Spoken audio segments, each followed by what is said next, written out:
کرنا چاہتے ہیں. ہم یہ چاہتے ہیں کہ لوگوں کو پڑھائیں اور لوگوں کے اندر اتنا جذبہ پیدا کریں جس کے ذریعے سے وہ دین کی خدمت میں میدان میں اتریں. دین کی خدمت جو اشد ضرورت ہے آج عزیز دوستوں حالات انتہائی دگرگون حالات ہیں. وہ کوئی نارمل حالات نہیں ہیں, کوئی ویسے حالات نہیں جو آج سے 10 سال پہلے رہے. عزیز دوستوں حالات بدل گئے ہیں, حالات بڑی تیزی سے بدل رہے ہیں, اور آج ہندوستان کا مسلمان ایک ایسے موڑ میں کھڑا ہوا ہے کہ وہ اپنی آنے والی زندگی کے لیے ایک بہترین فیصلہ لیں. لیکن افسوس کی بات یہ ہے کہ آج بھی ہماری امت بہت بڑی گہری نیند میں سو رہی ہے. بہت سارے ایسے ہیں جو انہیں اس تعلق سے کچھ پتہ ہی نہیں, وہ سمجھیں کہ کہیں اور کھوئے ہوئے ہیں اور معاملہ کچھ اور ہی چل رہا ہے. تو عزیز دوستو اس ایسے موڑ میں کھڑے ہیں کہ جہاں پر ہم کو صرف اور صرف دین ہی بچا سکتا ہے. یاد رکھ لیجئے کوئی پولیٹیکل پارٹی آپ کو بچانے کے لیے نہیں آئے گی, کوئی اڑوس پڑوس کے لوگ آپ کو بچانے کے لیے نہیں آئیں گے, کوئی بھی چیز آپ کو بچانے کے لیے نہیں ہے اس دنیا میں. یاد رکھ لیجئے اگر کوئی بھی چیز آپ کو بچا سکتی ہے تو وہ ہے آپ کا دین, یہ ہے اسلام کی یہ شناخت. اسلام اور یہ ایمان ہی ہے جو ہم کو بچانے والے ہیں. ان تنصروا اللہ ینصرکم, اگر آپ اللہ کی مدد کرو گے تو اللہ آپ کی مدد کرے گا. معنی یہ کہ اللہ کی دین کی آپ مدد کریں گے تو اللہ آپ کی مدد کرے گا. تو عزیز دوستو اصل میں یہ دیکھیے یہ حالات بدلے کیوں ہیں, یہ اللہ نے بدلایا ہے. اور اللہ شر محض نہیں چاہتا. ہم نے تقدیر میں پڑھا ہے کہ اللہ سبحانہ و تعالی شر محض, صرف شر نہیں چاہتا. ہر شر جو ہم کو شر نظر آتا ہے اس کے پیچھے خیر کے بہت سارے دروازے ہوتے ہیں. تو یہ جو حالات بدلے ہیں جو ہم کو ظاہری طور پر شر نظر آتا ہے اس میں بہت سارے خیر کے پہلو ہیں, بہت سارے ایسپیکٹس اس میں اچھائی کے ہیں. اس میں بہترین اچھائی کے پہلو یہ ہے کہ اللہ آپ تمام کو, ہم سب کو اللہ سبحانہ و تعالیٰ دین کی طرف دھکیل رہا ہے. دین کی طرف دھکیل رہا ہے کہ چلو اب یہی ایک چیز ہے جہاں آپ کو اپنے آپ کو بچانا ہے, یہی ایک چھت ہے جو بچی ہوئی, جہاں پر آپ جائیں اپنے آپ کو بچائیں. کوئی دوسری چھت آپ کو بچائے گی نہیں, صرف دین ہی آپ کو بچانے والا ہے. اللہ کی محبت اور اللہ کے رسول کی محبت, یہ ایمان, یہ تقوی, یہ استقامت, یہی چیزیں ہیں جو آپ کو بچانے والی ہیں, ورنہ کوئی چیز ایسی نہیں جو آپ کو بچا سکتی ہیں. تو اللہ سبحانہ و تعالیٰ یہ چیز ہمارے ذہنوں میں ڈال رہا ہے, پوری امت کو اس طرف سمیٹ رہا ہے. اس سے بڑی خیر کی بات کون سی ہو سکتی ہے کہ ہم سب جائیں دین کی طرف رجوع کریں. بھٹکے ہوئے تھے, بھولے ہوئے تھے, غفلت میں پڑے ہوئے تھے, اپنے اپنے دنیاوی کاموں میں لگے ہوئے تھے, لیکن اللہ نے ہمیں ایک جگہ سمیٹنے کے لیے اللہ نے حالات کو بدلا ہے. تو ہم ان چیزوں کو سمجھے اور دین کی طرف آگے بڑھ جائیں اور دین کے ہو کر رہ جائیں اور دین کی خدمت اپنی زندگی کا شیوا بنا لیں. آپ کو پتہ ہونا چاہیے کہ یہ جو اسلام کے جو دشمن ہیں, مسلمانوں کے جو دشمن ہیں, انہوں نے یہ مقاصد ایسے ہی حاصل نہیں کر لیا ہے, آؤٹ آف بلو یہ چیزیں ان کو نہیں مل گئی. اس میں انہوں نے اخلاص کے ساتھ محنت کی. جو بھی ان کا عقیدہ ہو, جو بھی وہ باطل عقیدہ ہو, عقیدہ باطل اس میں کوئی شک نہیں, لیکن یہ باطل عقیدے میں ان کے اندر یہ جو ثبات قدمی, یہ پختگی, یہ بالیدگی جو ان کے اندر جو پیدا ہوئی, اور اس کے اندر جو اخلاص ہے اپنے اس باطل عقیدے کے لیے, جو اخلاص ہے, ان میں سے کوئی آدمی پیسوں کے لیے کچھ نہیں کرتا, کوئی آدمی دنیاوی شہرت کے لیے نہیں کرتا. ان میں سے ایسے لوگ ہیں جو اس عقیدے کے لیے سب کچھ انہوں نے چھوڑ دیا ہے. انہیں اپنے خاندان کو انہوں نے چھوڑ دیا ہے, اپنے فیملی کو انہوں نے چھوڑ دیا. کتنی ایسی عورتیں ہیں جنہوں نے اپنے پورے کے پورے خاندان کو چھوڑ دیا اور وہ ایک اکیلی ہو کر اس عقیدے کے پرچار میں لگ گئی. گاؤں گاؤں, گلی گلی, نکڑ نکڑ, سڑکوں میں گھومتے ہیں اور اس چیز کا پرچار کرتے ہیں. کتنے ایسے ہیں, ایک دو نہیں ہیں, بہت بڑی تعداد اس کے پیچھے لگی ہوئی ہے. اور کتنے ایسے ہیں جنہوں نے اپنی پوری زندگی میں ایسی تبدیلی لا لی کہ وہ کبھی دنیا کے تعلق سے سوچیں گے نہیں. صرف ان کا مقصد ہوگا کہ یہ جو عقیدہ جسے انہوں نے بنایا ہے, یہ جو چیز جسے وہ مانتے ہیں, اس کے لیے سب کچھ صرف کریں. کتنے ایسے ہیں, کتنے ایسے ہیں جنہوں نے اپنا پورا مال لگا دیا, کتنے ایسے ہیں جن کے پاس جتنی بھی دولت تھی سب کچھ لگا دی. یہ سب کچھ عزیز دوستو کس کے لیے؟ باطل کے لیے. اور انہیں معلوم ہے کہ اس میں صرف چند دنوں کے فائدے ہیں, بس اس کے بعد اس میں کوئی فائدے نہیں ہے, اور آخرت کی زندگی تو ایمان ہے ہی نہیں ان لوگوں کا. تو یہ جو بھی کر رہے ہیں ایک قسم سمجھیے کہ ایک قسم کی کوشش ہے اپنے آپ کو جوڑنے کے لیے, بس. اس میں انہیں دنیا میں بھی کچھ ملنے والا نہیں ہے, آخرت میں بھی کچھ ملنے والا نہیں ہے. آپ ان سے پوچھیں گے اگر یہ عقیدے کو آپ نے نافذ کر دیا تو آپ کو کیا فائدہ ملے گا, اس کا جواب نہیں ہے ان کے پاس. وہ کوئی ایک ایکسٹرا اسپیشل فائدے کے انتظار میں نہیں ہے، بس ان کو کرنا ہے، یہ ان کے ذہن میں ڈال دیا گیا اور اس کے لیے لگے ہیں۔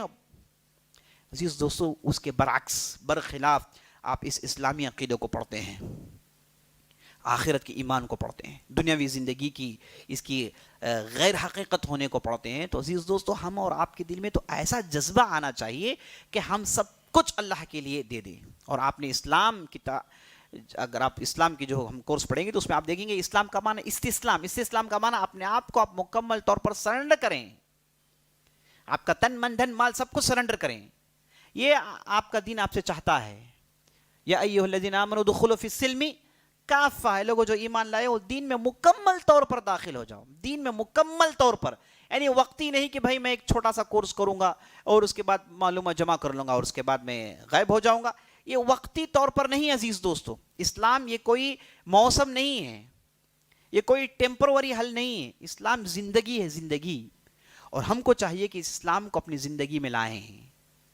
اور صحابہ اور ہم میں فرق کیا ہے؟ بار بار میں یہ کہتا ہوں، صحابہ اور ہم میں فرق کیا ہے؟ وہ بھی تو انسان تھے، ہم بھی انسان ہیں، ان میں بھی مالدار تھے، ہم بھی مالدار ہیں، ان میں بھی غریب تھے، ہمیں بھی غریب ہیں، انہیں بھی اللہ نے عقل دی، ہمیں بھی عقل اللہ نے دی ہے، ان کے بھی دو ہاتھ تھے، ہمارے بھی دو ہاتھ تھے، ان کے بھی دو آنکھ، ہماری بھی دو آنکھ ہیں، یہی ہم جیسے ہی انسان تھے نا، لیکن انہوں نے چند دنوں میں ساری دنیا کے کائے کو پلٹ دیا، ساری دنیا کے میپ کو انہوں نے تبدیل کر دیا، اور جہاں کہیں بھی گئے اسلام کے پیغام کو دور دور تک پہنچایا۔ ان میں سے کسی نے اپنی زندگی کو سنوارنے کے لیے کچھ کیا نہیں، انہوں نے جو بھی کچھ کیا اللہ کے لیے کیا۔ تو فرق کیا ہے عزیز دوستو؟ فرق یہ ہے کہ انہوں نے قربانی دی، ہم وہ ہیں قربانی دینے کے لیے تیار نہیں ہیں، ہم وہ ہیں جو قربانی دینے کے لیے تیار نہیں ہیں۔ اگر ہم بھی قربانی دے دیں تو جیسے نبی صلی اللہ علیہ وسلم نے کہا کہ میرے بھائی آئیں گے آخری زمانے میں، اخوانکم، تم تو میرے اصحاب ہو، میرے بھائی آئیں گے جن کے پاس اصل ایمان ہوگا، نبی صلی اللہ علیہ وسلم نے کہا۔ تو اخوانکم، ہم نبی صلی اللہ علیہ وسلم کے بھائی بن سکتے ہیں کب؟ ہمارے پاس بھی وہ قربانی کا جذبہ ہو جائے۔ تو عزیز دوستو، یہ قربانی کا جذبہ ہمارے اندر جب تک نہیں آئے گا ہم مار کھاتے رہیں گے، ہمیں لوگ رونتے رہیں گے، ہم پسپا ہوتے رہیں گے، اور ہمیں ختم کیا جائے گا، ہم بزدل ہو جائیں گے، ہم کمزور ہو جائیں گے، ہم سمجھیے کہ ایک ڈھانچہ، صرف ڈھانچہ ہو جائے گا، کھوکھلا ڈھانچہ بن کر رہ جائیں گے۔ یاد رکھ لیں، عزت ہے تو اسلام کی چوکٹ میں، بلندی ہے تو ایمان میں، عزت، آبرو، حفاظت اگر ہے تو یاد رکھ لیجیے اسلام ہی کے پاس، اور ہم اسے اگر چھوڑ دیں تو ذلیل ہو کر رہ جائیں گے۔ مجھے عمر بن خطاب کا قول یاد آ رہا ہے، عمر بن خطاب کہتے ہیں کہ اللہ نے ہمیں بنایا ہے اسلام کی تباہ کرنے کے لیے، ہمیں چاہیے کہ اسلام ہی کے ذریعے سے عزت کو تلاش کریں۔ اگر ہم نے اسلام کو چھوڑ کر کسی دوسری جگہ عزت تلاش کرنے کی کوشش کی، اللہ ہمیں ذلیل کر دے گا، اللہ ہمیں ذلیل کر دے گا۔ عزیز دوستو، وقت کا تقاضا ہے کہ ہم میں سے لوگ اٹھیں اور قربانی دیں، قربانی کا ٹائم آ گیا ہے۔ ہم میں سے ہیں بعض لوگ قربانی دیتے ہیں لیکن ان کے پاس ڈیڈیکیشن نہیں ہے۔ ان کی مثال تو ایسی ہے کہ وہ ایسی محنت کرتے ہیں کہ وہ بینجیاں ڈال رہے ہیں، جہاں کہیں بھی ڈالیں بینجیاں ڈال رہے ہیں، بس۔ اس میں عقل مندی ہے کیا؟ یا پھر آپ ایک بینجی ڈالیں، اس میں پانی ڈالیں، اس میں سے درخت نکالیں اور اس میں سے پھل نکالیں اور وہ پھل کو کھائیں، کس میں عقل مندی ہے؟ یہ جس نے جہاں کہیں بھی بینجی ڈالی اس نے تو محنت کی لیکن اس کے پاس ڈیڈیکیشن نہیں تھا، اس کے پاس وہ ثابت قدمی نہیں تھی، اس کے پائے استقلال میں ہے نا، وہ پائے استقلال میں جنبش نہیں تھی، وہ ڈٹا ہوا تھا۔ ایسے ہی موقع پر عزیز دوستو آپ کو ریزلٹس ملتے ہیں۔ تو ہم قربانی دینے کے لیے تیار ہوں اور ڈیڈیکیشن کے ساتھ قربانی دیں، للہ قربانی دیں۔ اگر ہم قربانی دینے کے لیے نہیں تیار نہیں ہیں عزیز دوستو، یاد رکھ لیجئے ہمارے ساتھ یہی کچھ ہوگا جو ہو رہا ہے۔ تو یہ چند باتیں آپ اپنے ذہن میں رکھیے، چند باتیں آپ دیکھیے، اور دین سیکھنا اور سکھانا یہ ہمارے زندگی کا مشغلہ ہونا چاہیے، کیونکہ دینی سے ہم کو سکت ملتی ہے، دینی سے ہم کو وہ ریفریشمنٹ ملتا ہے، دینی سے ہم کو طاقت ملتی ہے، دینی سے ہم کو جذبہ ملتا ہے، اور اللہ کے کلام ہی سے ہم کو آخرت اور دنیا کی حقیقت کا پتہ چلتا ہے۔ تو یہ دین کا علم ہے۔ صحابہ کی خوبی یہ تھی کہ ان کے پاس علم حاصل کرنے کا ایک سلسلہ موجود تھا۔ عمر بن خطاب رضی اللہ عنہ جب مدینہ آئے تو جب بازار جاتے تھے تو اپنے ایک ساتھی کو کہتے تھے کہ عتبان بن مالک سے کہتے کہ آپ اپنی میری جگہ جائیں اور وہ بازار چلے جاتے دوسرے دن، یہ مجلس میں آتے نبی صلی اللہ علیہ وسلم کے اور عتبہ بن مالک بازار چلے جاتے تو ایک دوسرے سے وہ علم حاصل کرتے رہتے تھے. تو صحابہ وہ ہیں جنہوں نے قرآن کا علم حاصل کیا، تو علم کا سلسلہ باقی رکھنا چاہیے. دیکھیے نبی صلی اللہ علیہ وسلم حدیث میں کیا کہا، الدنیا ملعونہ ملعون ما فیہا الا ذکر اللہ وما والاہ او عالما او متعلما. دنیا لعنت بھری، یعنی لعنت سے مراد ادھر دنیا مذموم ہے، دنیا کی کوئی اہمیت نہیں ہے، دنیا کی مذمت ہے، دنیا میں کوئی بھی چیز فائدہ دینے والی نہیں ہے، سب میں اللہ کی لعنت بھری پڑی ہوئی. اس میں کہیں پر بھی اللہ نے اپنے لیے کچھ رکھا ہی نہیں ہے سوائے اللہ کے ذکر کے، سوائے اللہ کے ذکر کے. قرآن، نماز، یہ جو اللہ کی یاد، یہ جو ایمان اور تقوی استقامت کی باتیں، یہی ایک چیز ہے جس میں اللہ نے برکت ڈالی ہے. بقیہ پوری دنیا لعنت سے بھری ہے. یہی جس سے اگر آپ کے دوسرے بھی کام اللہ کے ذکر سے جڑ جائیں تو اس میں بھی برکت آ جائے گی. اور اس کے بعد نبی صلی اللہ علیہ وسلم نے کہا او عالما او متعلما، جو آدمی سیکھتا ہے اور سکھاتا ہے، یہ وہ گروپ ہے جو اللہ کی لعنت سے بچی ہوئی ہے. بقیہ پوری جگہ اللہ کی لعنت ہے. تو عزیز دوستو، یہ دنیا کی کوئی حیثیت نہیں، ہم اس کے پیچھے چلیں گے تو دھوکہ ہی کھائیں گے. جو اس کے پیچھے چلتا ہے وہ دنیا تو حاصل نہیں کرتا بلکہ ذلیل ہوتا ہے، اور جو دین کے چلتا ہے اسے دنیا بھی مل جاتی ہے. تو عزیز دوستو، ہم اور آپ کو چاہیے، اور میں آپ کو اس کورس کے اختتام میں آپ کے سامنے یہ نصیحت عرض کرتا ہوں کہ آپ اس علم کے سلسلے کو باقی رکھیے، اور اس کے بعد قربانی دینے کا جذبہ ہمارے اندر پیدا ہونا چاہیے. اسی سے عزیز دوستو دین کی خدمت ہو سکتی ہے. اور اس کے بعد یہ جو دنیا کے علوم جو ہم سیکھتے ہیں، اسے بھی ہم کو چاہیے کہ ہم دین کی خدمت میں لگائیں. آپ کا آئی ٹی میں ہونا، آپ کا فلاں میں فلاں ہونا، یہ سب چیزیں یاد رکھ لیجیے، اگر آپ نے اس سے دین کی خدمت میں نہیں لگایا تو اس میں برکت نہیں ہے، یہ بھی اللہ کی لعنت سے بھری پڑی ہے. تو یہ چند باتیں تھیں نصیحت کی جو میں آپ کے سامنے عرض کرنا چاہتا تھا.